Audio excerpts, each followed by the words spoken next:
milele. Wewe ambaye ni mkamilifu katika Bwana, Mungu anajua siku zako. Praise the Lord. Mungu anajua siku zako. Mungu anajua siku za wakamilifu. Mungu anajua siku za wenye haki. Mungu anajua siku za watakatifu, na uwezi ukaondoa duniani ama kama utaka ustaki. Uwezi ondoa mwenye haki duniani. Hata uende wapi kumroga, hata umtakie kifo mara ngapi, uwezi ondoa mwenye haki duniani, kwa sababu Mungu ndiye anayejua siku zake. Praise the Lord. Hata kama Ayubu aliteswa, lakini Mungu alijua siku zake. Akamwambia Shetani, usiguze moyo wa Ayubu. Mtese vile ambavyo unavyoweza, lakini moyo wake usiuguze. Praise the Lord. Utateseka na watu watakucheka. Wataona kama unaenda kuisha, lakini moyo wako uko na Mungu.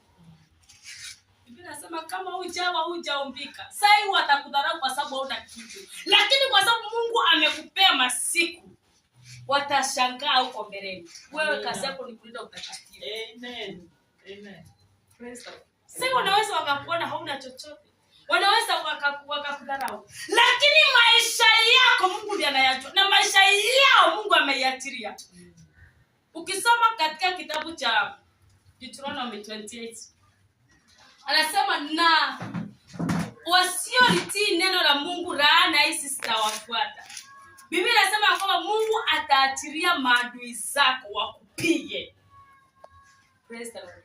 Lakini ukilitii neno la Mungu, baraka hizi zitakufuata. Atakulinda na maadui zako wote. Kwa hivyo wale ambao wanaotenda mabaya, milango ya maadui iko wazi. Lakini wale ambao wanaonena na utakatifu, milango ya maadui imefungwa. Hawawezi wakakudhuru. Advantage ya kutembea katika utakatifu. Lakini Proverbs 29 imetuliza, ni nani atakayesema ya kwamba nimesabisha moyo wangu, nimetakasika na dhambi? Unaweza sema hivyo?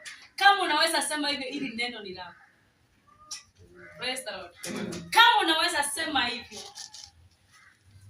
nimesafisha moyo wangu, hauna ubaya wowote, ni furaha na amani ya Bwana, kutakia wengine mazuri na kuwafurahia.